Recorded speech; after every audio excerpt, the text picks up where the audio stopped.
To my channel. தண்ணி ஓடிட்டு இருக்குது. இப்போ நான் எங்கே போயிட்டுருக்கிறேன்னா தோட்டத்தில் வாழைத்தாரை வெட்ட போயிட்டுருக்குறேங்க. இது ஒரு பயனுள்ள வீடியோ.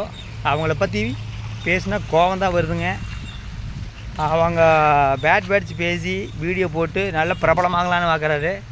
நம்மளுக்கு அப்படி கிடையாது. இப்போ பாருங்கள், நான் அன்றைக்கி ஒரு வீடியோவில் காட்டியிருப்பேன்.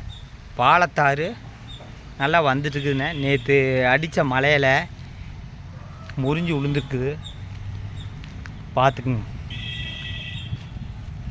இந்த நல்லா வந்துக்கிற பழம் இப்படி ஆகி போச்சு. என்ன பண்ணுறதுன்னு தெரியலிங்க. மழை வந்தால் இதெல்லாம் சகிச்சு தான் ஆகணும்.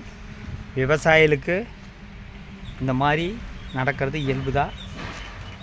விவசாய வீடியோ போட்டால் யாரும் வியூஸ் போகாது. என்ன காரணம்னா, இந்த மாதிரி பேட் பேசியுமே ஃபேமிலி காட்டி வீடியோ போட்டால் தான் வியூஸ் போகும்.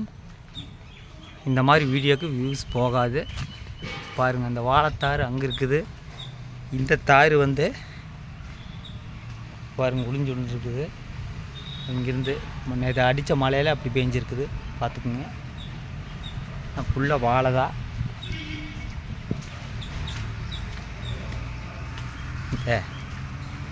ஆட்டிங்க தள்ளத்துக்கு வாழை தான். ஒரு வீட்டில் வாழை இல்லாமல் இருக்கக்கூடாது. வாழை இருந்தால் அந்த வாழை இலை எதுக்காக சாப்பிட்றோன்னா அது இன்னொரு வீடியோவில் உங்களுக்கு சொல்கிறேங்க.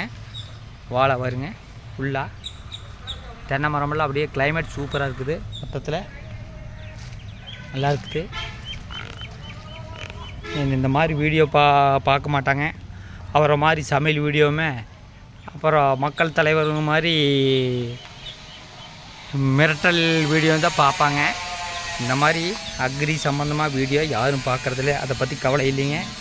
இருந்தாலுமே இந்த வாழைத்தாறு இப்போ எடுத்துகிட்டு போகிறோங்க. ஒரு 3 நாள் வச்சா தான் பழம். இந்த பழம் ரொம்ப ரொம்ப டேஸ்ட்டாக இருக்குது.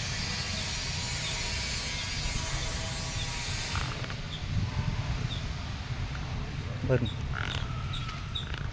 அன்றைக்கி அந்த வாழைத்தாறு விழுந்தது, அன்றைக்கி வெட்டில். இன்னொரு தாறு வந்துட்டுருக்குது. இந்த மாதிரி மழை 2-3 நாள் பேஞ்சால் இந்த மரம் சாஞ்சிரு. ஓகே, மழை வர்றதுக்கு ஒன்றுமே பண்ண முடியாது. அது இயற்கையின் சீற்றம். ஒவ்வொருத்தர் மழையில் எத்தனை தோட்டங்கள்லாம் நாசமாகிட்டு இருக்குது. அதனால் நம்மளுக்கு ஒரு மரம் தான் லாஸ் ஆச்சு. அதனால் ஒன்றும் பிரச்சனை இல்லைங்க. பாருங்க, பம்பு செட்டில் தண்ணி வந்துட்டுக்குது. அந்த பக்கம் மரத்துக்கு தான் போயிட்டுருக்குது. இந்த மாதிரி வீடியோவும் கொஞ்சம் பார்த்து ரசிங்க. தோட்டத்தில் இன்றைக்கி நான் இந்த வாழைத்தாரை எடுத்துகிட்டு போக வந்திருக்கிறேன். ஓகே, நன்றி, வணக்கம். அடுத்த வீடியோவில் சந்திக்கலாம். இந்த வீடியோவுக்கு கொஞ்சம் சப்போர்ட் பண்ணுங்கள். Okay, thanks.